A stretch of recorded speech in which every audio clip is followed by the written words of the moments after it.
আসসালামু আলাইকুম এভরিওয়ান, আশা করি সকলে অনেক বেশি ভালো আছেন। এখান থেকে একটা বায়ার এন্ট্রি হবে অবশ্যই। এই যে মার্কেট দেখেন সাইড হয়েছে, তাহলে অবশ্যই তো বায়ার্স।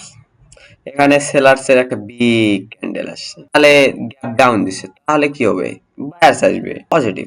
দেখেন ট্রেড প্রফিট হবে, প্যারা নেই। $20 এন্ট্রি চলতেছে, সমস্যা নাই, ট্রেড প্রফিট হবে। দেখেন মার্কেটের স্ট্রাকচারটাকে ভালোভাবে আপনাকে দেখতে হবে, মার্কেট কিভাবে চলতেছে, কোন পার্টি স্ট্রং, কোন পার্টির সাথে আপনি যাবেন, বায়ার্স না সেলার্স। আগে এইগুলো আগে ভালোভাবে দেখতে হবে, তারপরে আপনি এন্ট্রি যাবেন। বুঝতে পারছেন? এটা প্যারা নাই ভাই, এটা প্রফিট হবে, কোনো প্যারা নাই। দেখেন আলহামদুলিল্লাহ trade profit, profit, profit. $20 entry ছিল, ট্রেড প্রফিট। আর এইরকম আপনারা যদি প্রফিট করতে চান তাহলে অবশ্যই আমার টেলিগ্রাম গ্রুপে জয়েন হবেন। সবাই ভালো থাকবেন। আসসালামু আলাইকুম।